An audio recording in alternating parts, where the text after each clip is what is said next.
Welcome to The Hero's Word. I'm Andre, and once again, I find myself talking about Marvel's Civil War 2.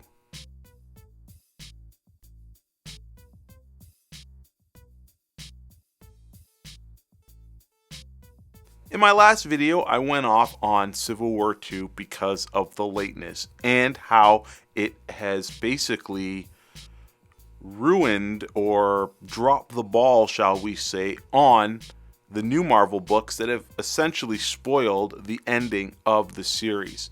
So, for those of you who don't know, Civil War 2 came out in May. It was supposed to be a summer series. It was supposed to wrap up in September, October, but it has been pushed back, and here we are in November, and we've got one more issue to wrap this story up.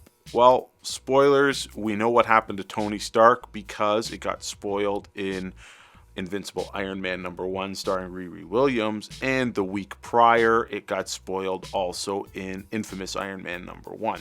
So no surprises there. We know that Tony Stark is going to be the victim, or yet another victim, of Civil War. So I guess he's going to end up losing the war. Now, this talks about timeliness and lateness in comics. So a couple issues in, I think it was issue 2 or 3 of Civil War, the artist had a kind of a fill-in for a couple of pages, and while it still connected, the flow and the art was still good, that should have brought the artist enough time to basically get back on track. But we are still late, and this issue has the same problem. There is another artist who this time does probably 6 pages. Now, don't get me wrong, the artist filling in is Sorrentino, who's drawing Old Man Logan, and I gotta say, I love that guy's art, and it actually kind of fits with this story because Ulysses, it gets propelled to this possible future, and he is dialoguing with Old Man Logan. But even though the art is good, it doesn't fit the book. They're totally different art styles. And I think in the long run, it's going to do a disservice to the story.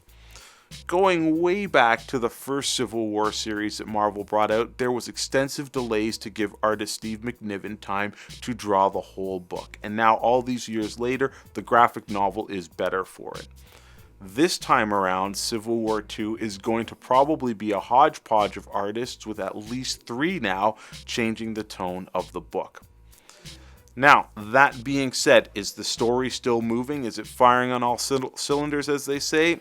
Well, I don't think so anymore, because I was so hyped for this, and it started off really good, but because of the delays, the pacing has fallen really, really short. It is slowed down absolutely, and again, as I mentioned before, we know what happened, so the end of this issue is no big surprise. We know Tony Stark isn't going to be there, and that leaves us with one more issue to just finally see how it's brought about.